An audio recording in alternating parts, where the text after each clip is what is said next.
हमारे जीवन में सुख और दुख आते रहते हैं। हमें लगता है कि हमारे जीवन में हजारों दुख धूप और छांव की तरह हमारे जीवन में सुख और दुख आते रहते हैं।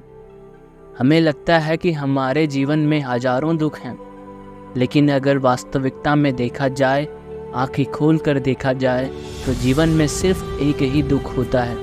और वो दुख क्या है, इस बात को कहानी के माध्यम से हम समझ जाएंगे। इस कहानी को आखिर तक सुनो।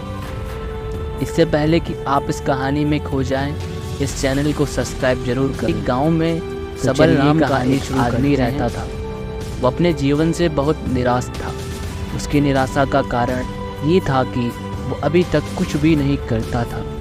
उसके घर वाले उसे दूसरों का उदाहरण देकर ताने मारते थे और कहते थे, ये तो सब तो कामयाब हो गए और तू यही का यहीं रह गया। जब भी वो कहीं बाहर जाता तो लोग उससे पूछते कि तुम क्या कर रहे हो। वहीं दूसरी ओर उसे ये कहने में बहुत शर्म महसूस होती कि वो अभी कुछ नहीं कर रहा, कुछ करने की कोशिश कर रहा है। धीरे धीरे उसने लोगों से मुँह छिपाना शुरू कर दिया। उसका दुख बड़ा था कि उसको लगता था कि वो धरती पर एक बोझ है और उसके बस में कुछ भी करना नहीं है। वो कुछ कर ही नहीं सकता तो वो जी कर क्या करेगा। उससे अच्छा मर जाना चाहिए। वो अकेले में बैठकर रोता और भगवान को दोष देना शुरू करता। एक दिन उसने नगर में एक गुरु को देखा जो दुख के ऊपर अपना प्रवचन दे रहे थे। गुरु कह रहे थे कि दुख गुरु की तरह होता है, जो आपको जीवन के बारे में समझाता है और आपको सही से जीने का तरीका बताता है। आप चाहे तो दुख रूप से अपना जीवन सीख सकते हैं। गैर दुख में डूब करके बैठे बैठे रो सकते हैं। सबल भी ये बातें सुन रहा था। जब उपदेश खत्म हुआ, उसने गुरु से कहा, दुख कुछ भी सिखा कर नहीं जाता, बल्कि बहुत पीड़ा करके जाता है। कि पीड़ा कहाँ आनंदित होती है। ऐसा लगता है कि इसके बाद कुछ नहीं मिलने वाला, कुछ नहीं होने वाला। मृत्यु भी उसके सामने कम लगती है। गुरु ने पूछा कि क्या दुख है तुम्हें। सबल ने अपनी सारी परेशानी गुरु को बता दी और कहा कि मेरे दुख का आपके पास कोई समाधान नहीं है। गुरु ने मुस्कुराकर कहा कि जब तुम्हारे जीवन में असली दुख आए तभी मेरे पास आना, मैं उसका समाधान अवश्य करूँगा। यह कहकर गुरु वहाँ से चले गए।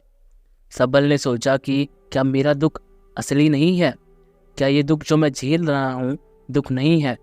कोई भी मेरे दिल का दर्द नहीं समझता। अरे घर वाले नहीं समझते तो गुरु क्या समझेंगे? अपने दुखों से परेशान होकर सबल ने एक निर्णय लिया कि वो सब कुछ करके दिखाएगा। उसने एक छोटा सा व्यापार शुरू किया। उसे उसके व्यापार में सफलता नहीं मिल रही थी और उसके घर वाले बहुत खुश थे कि वो प्रयास तो कर रहा है। धीरे धीरे उसे सफलता मिलने लगी और फिर उसने रफ्तार पकड़ ली। वो 2 सालों के भीतर ही एक बड़ा व्यापारी बन गया। अब उसके आसपास काफ़ी लोग थे जो उसे पसंद करते थे, जो उसकी चिंता करते थे, जो उसके कार्यों की सराहना करते थे, प्रशंसा करते थे। उसके माता पिता भी अपने बेटे की प्रशंसा करते करते नहीं थकते थे। उसके मित्रों की संख्या दिन ब दिन बढ़ती जा रही थी और वो बहुत खुश था। फिर उसके कुछ दोस्तों ने उसको सलाह दी, उसे अपना व्यापार और बड़ा करना चाहिए। जब कोई बड़ा व्यापारी बनकर इतना खुश है तो सोचो, अगर तुम इस नगर के, इस राज्य के सबसे बड़े व्यापारी हो जाओगे तो कितना सुख होगा तुम्हारे पास। कितने लोग तुमसे जुड़ेंगे, कितना यश तुम्हारा फैलेगा। स्वयं राजा भी तुम्हारी तारीफ करेंगे और ज़रूरत पड़ने पर तुमसे ही धन उधार लेंगे। ये बात सबल के मन में बैठ गई और वो और ज़्यादा मेहनत करने लगा। लेकिन यह सब कुछ उसे बहुत जल्दी चाहिए था, जिससे ज़्यादा समय इसमें वो बर्बाद नहीं करना चाहता था। इसलिए उसने कुछ पैसे कमा लिए जो उचित नहीं थे।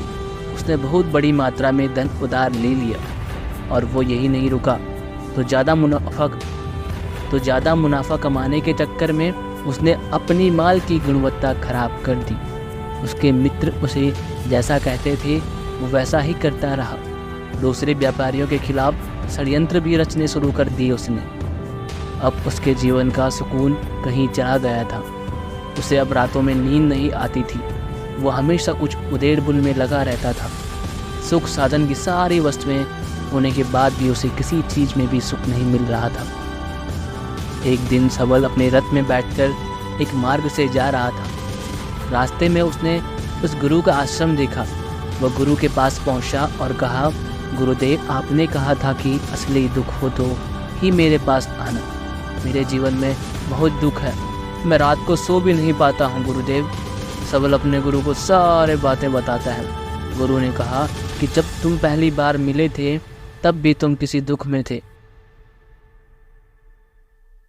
उस दुख से तुमने क्या सीखा? सबल ने कहा, मैंने सीखा समझने मात्र से कुछ नहीं होता।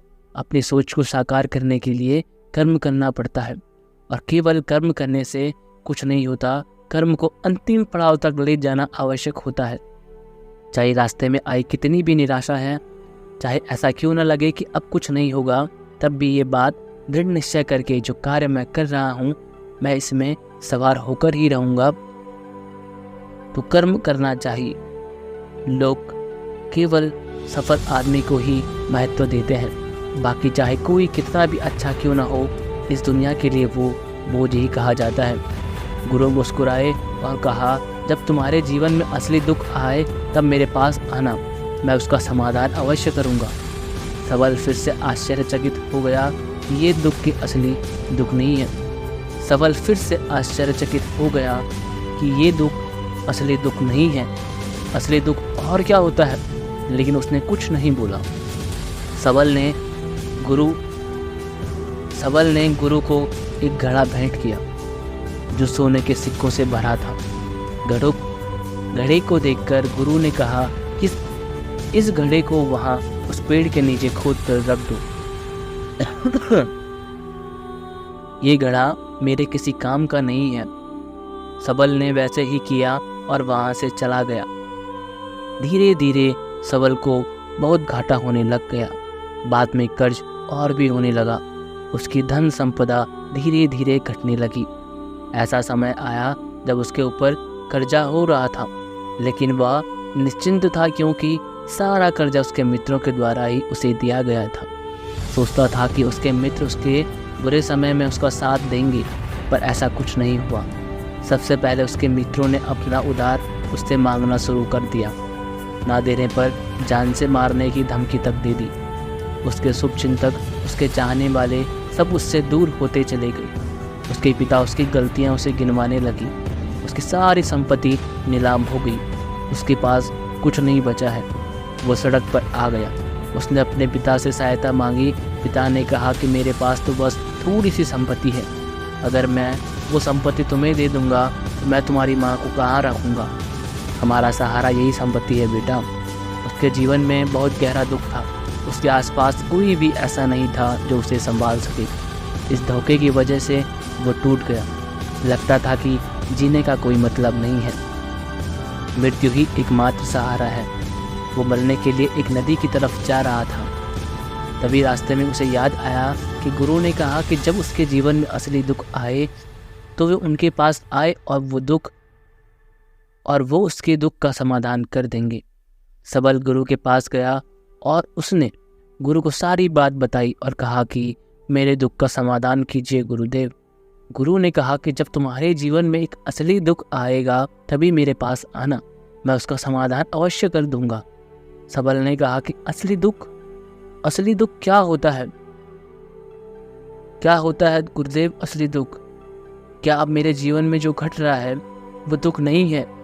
गुरु ने कहा कि पहले ये बताओ कि तुमने अपने इस दुख से क्या सीखा। सबल ने कहा कि जो लोग तुम्हारी तरक्की के पीछे पीछे तुम्हारे साथ आए हैं वो तुम्हें धोखा देंगे, क्योंकि तुम्हारे बुरे समय में वो तुम्हारा साथ नहीं देंगे बल्कि तुम्हारा फ़ायदा उठाएंगे। भरोसा केवल उन्हीं लोगों पर करना चाहिए जो तुम्हारे बुरे समय में सफलता के लिए जो तुम्हारे बुरे समय में, असफलता के समय में तुम्हारा साथ देते रहें। और ऐसे लोग बहुत कम ही देखने को मिलते हैं गुरुदेव। जिन्हें मिलते हैं उन्हें हमेशा उनकी कद्र करनी चाहिए। कभी किसी के खिलाफ षड्यंत्र नहीं करना चाहिए। ईमानदारी और धैर्य के साथ काम करना चाहिए। लालच नहीं करना चाहिए। गुरु ने पेड़ के नीचे गड्ढा खोदकर घड़ा निकाला जिसमें सोने के सिक्के भरे थे, और वो घड़ा सबल को दे दिया और कहा कि जब असली दुख आए तभी मेरे पास आना। सबल को उस घड़े से थोड़ी सी उम्मीद मिली। उसने गुरु को प्रणाम किया, धन्यवाद किया और घड़ा लेकर चला गया। उस धन से उसने दोबारा व्यापार शुरू किया और अब वो छोटा सा व्यापारी बनकर भी खुश था और ईमानदारी से काम करते करते वो फिर से एक बड़ा व्यापारी बन गया। हालांकि इसमें उसे अब कुछ समय लगा, लेकिन अब वो खुश था। उसका जीवन खुशियों से भरा था। लेकिन आप कितने ही अच्छे हैं, कितना ही अच्छा काम करते हैं, दान करते हैं, पुण्य करते हैं, लोगों की मदद करते हैं। जीवन में दुख सबके आता है। तो सबल के जीवन में फिर से दुख आया। उसके माता पिता की मृत्यु हो गई। वो दोनों एक ही दिन मृत्यु को प्राप्त हो गए। सबल अपने माता पिता से बहुत प्रेम करता था, इसलिए उसे बहुत गहरा आघात लगा। वो उन्हें शमशान ले गया। वहाँ पर उनकी अंतिम क्रिया की। सबल ने जब उन्हें चिता में जलते हुए देखा तो उसका मन बेचैन हो उठा। उसके मन में हजारों सवाल खड़े हो गए। वो घर वापस आया। उसने अपनी माता पिता की संपत्ति को देखा जिसके लिए वो हमेशा लड़ते रहते थे। आज वो लावारिस की लावारिस पड़ी थी। उसकी देखरेख करने वाला, उसे देखने वाला कोई नहीं था जिसके लिए वो हमेशा लड़ता रहते थे। आज वो लावारिस की तरह पड़ी थी। उसे देखने वाला तक कोई नहीं था। उसके पिता ने जो इकट्ठा किया था सब यहीं पर रह गया था। एक दिन पहले तक भी वो अपनी संपत्ति के लिए किसी से लड़ने के लिए तैयार थे, लेकिन आज सब कुछ खत्म हो चुका था। उसका मन खुद बेचैन हो रहा था। लग रहा था जैसे कुछ खाली है, कुछ अकेलेपन सा है, कुछ डर है, कुछ है जो समझ नहीं आ रहा है। इसलिए वह गुरु के पास पहुंचा। गुरु ने सबल को देखते ही कहा कि क्या दुख है। सबल ने कहा कि जीवन में वैसे तो कोई दुख नहीं है गुरुदेव, सब ठीक ही है, सब सुखी है, पर आज मेरे माता पिता की मृत्यु हो गई और मेरा मन बहुत दुखी है गुरु। और मेरा मन बहुत दुखी है। गुरु ने कहा, इसमें दुखी होने वाली बात क्या है? एक दिन तो सबके प्रियजनों को मर जाना ही है। जीवित तो यहाँ कोई नहीं रहा और ना ही कोई रहेगा। तुम भी एक दिन मर जाओगे, हो सकता है कल। कहो आज, क्या कहें तो अभी भी तुम मर सकते हो। सबल ने कहा कि गुरुदेव आप ये क्या कह रहे हैं, मैं भी मर जाऊंगा? अरे मैं तो अभी एक जवान हूँ। गुरु ने कहा कि प्यारे, इस भ्रम में मत जीना कि मृत्यु बूढ़ों को ही आती है। बूढ़ों के सामने जवान भी मर जाते हैं, बच्चे मर जाते हैं। मृत्यु का किसी की उम्र से कोई लेना देना नहीं है। गुरु के मुख से ये बातें सुनकर सबल वहाँ से चुपचाप चला गया, पर उसका मन जैसे बेचैन हो गया था। वो कुछ खालीपन सा महसूस कर रहा था। दिन रात वो अपने बारे में ही सोचता रहता कि वो क्या कर रहा है, वो क्या है, क्यों है, कैसे हैं, हम क्या हैं, हम क्या करने आए हैं। पर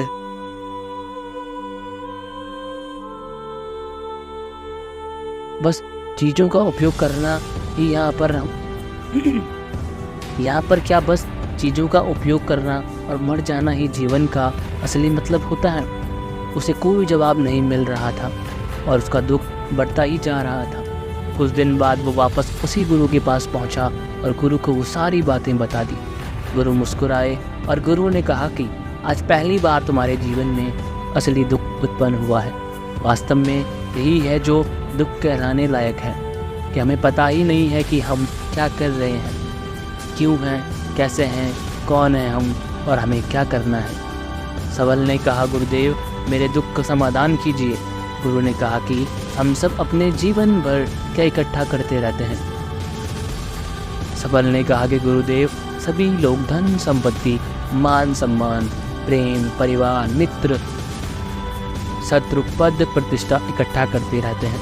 गुरु ने कहा कि क्या इनमें से कुछ भी इकट्ठा करके हम अपने साथ ले जा सकते हैं? सबल ने कहा कि नहीं गुरुदेव, इनमें से तो कुछ भी साथ नहीं ले जाते। मेरे माता पिता के साथ भी कुछ नहीं गया, सब तो यहीं पर है। गुरु ने कहा, ध्यान से समझना, इस दुनिया में हम जिसे इकट्ठा करते हैं उसे हम कभी इकट्ठा करते ही नहीं। सभी चीज़ों को देखते हैं लेकिन उसे देखते ही नहीं जिसे हमें इकट्ठा करना है। वो है हम खुद। हमें इस दुनिया में अपने आप को इकट्ठा करना है ताकि जब हमारी मृत्यु हो तब हम एक हो सकें और अपने आप को पहचान सकें। हम बटे हुए हैं प्रेम में, नफरत में, क्रोध में, क्रूरता में, धन में, संपत्ति में, पद में, प्रतिष्ठा में, सम्मान में, पहचान में, धर्म में, जाति में, दूसरों को लूटने में और अपने आप को लूटने में, और ऐसे ही हजारों लाखों वासनाओं में हम बटे पड़े हैं। हम टुकड़ों में जीवन जी रहे हैं। हमारी चेतना कभी भी एक नहीं हो पाती। हमारी ऊर्जा शक्ति बिखर गई है, इसलिए हमारे पास इतना भी समय नहीं है या इतनी भी शक्ति नहीं है कि हम मुड़कर अपनी ओर देख सकें। वास्तव में लोग जिंदगी भर जीने दुख सुख कहकर चिल्लाते रहते हैं और उनका समाधान खोजते रहते हैं। उन्हें उनका समाधान कभी मिलेगा ही नहीं, क्योंकि जिन्हें वो दुख कहते हैं वो दुख है ही नहीं। इसलिए यहाँ किसी को कभी उनके दुख का समाधान नहीं मिलता। वो बस एक परिस्थिति से छूटकर दूसरी परिस्थिति में फंस जाते हैं। जैसे वो पहले समस्या में रो पड़ते थे वैसे ही वो दूसरी समस्या में रो पड़ते हैं। हमेशा ही एक समाधान नज़र आता है तो वो है मृत्यु। वो भी कोई समाधान नहीं है। इसलिए इन सब का अगर परम समाधान चाहिए तो अपने आप को इकट्ठा करो, अपनी ऊर्जा को संसार से वापस खींचो, उसे एकत्रित करो, अपने ऊपर ध्यान दो, अपने पर ध्यान लगाओ। मृत्यु से पहले अपने आप को पहचान लो। ऐसे ही बिखरे हुए मत चले जाना। सबल ने कहा, तो क्या गुरुदेव, अब हमें ये संसार छोड़ देना चाहिए? अपनी इच्छाओं को मार देना चाहिए? धन संपत्ति इकट्ठी नहीं करनी चाहिए? क्या हमें यहाँ किसी से प्रेम नहीं करना चाहिए? गुरु ने कहा, तुमसे इच्छाएं, कामनाएं और वासनाएं ऐसे ही निकलती हैं जैसे बाहर से कोई पत्थर गिर रहा हो, जिस पर पहाड़ का कोई नियंत्रण ही नहीं है, सिवाय देखने की परेशान होने के, सिवाय देखने और परेशान होने की। जब तुम एकत्रित हो जाते हो तब जो भी तुम करते हो वो सब नियंत्रण में रहता है। तब इच्छाएं भी तुम्हारी इच्छा से निकलती हैं। सबल ने कहा, गुरुदेव, आपने मेरे सच्चे दुख का निवारण कर दिया है। आपका मैं बहुत आभारी हूँ। अब मैं अपने आप को एकत्रित करूँगा गुरुदेव। मानव शरीर में बहुत ऊर्जा है, बहुत शक्ति है, पर वो बेकार की चीज़ों में बढ़कर रह गई है, व्यर्थ की चीज़ों में लगी रहती है। दोस्तों, अक्सर हम ऊपर वाले से सवाल करते हैं कि हमारे जीवन में इतने दुख क्यों हैं। हम सभी के मन में ये सवाल उठता है और इसका जवाब है कि वो परमात्मा हमें उस परम दुख तक ले जाना चाहता है, उस सबसे बड़े दुख तक ले जाना चाहता है जहाँ पर हमें पता चल सके कि इंसान ही आत्मा का असली दुख क्या है। और वो दुख है अपने आप को ना पहचान पाना, अपनी शक्तियों को ना पहचान पाना, अपने आप को इकट्ठा ना कर पाना, अपने आप पर नियंत्रण न कर पाना। हमारे जीवन में यही दुख होता है, लेकिन इस दुख को न देखकर हम सभी प्रकार के दुख देखते हैं, लेकिन इस दुख पर हमारा कभी ध्यान ही नहीं जाता। और वास्तव में होना ये चाहिए कि जब हमारे जीवन में दुख आते हैं तो हमारी सोच वहाँ पर जानी चाहिए कि मैं क्यों हूँ, मैं क्या हूँ। और जब ये एकमात्र दुख आपके जीवन में आपको नज़र आता है तब आप ध्यान की तरफ बढ़ते हैं, तब आप अपने आप को खोजने की तरफ चलते हैं। तो दोस्तों, कैसे लगी आपको कहानी कमेंट सेक्शन में ज़रूर बताना, और अच्छी लगी तो इस चैनल को सब्सक्राइब करना ना भूलें। तो मिलते हैं अगली कहानी में, तब तक के लिए आप अपना ख्याल रखें।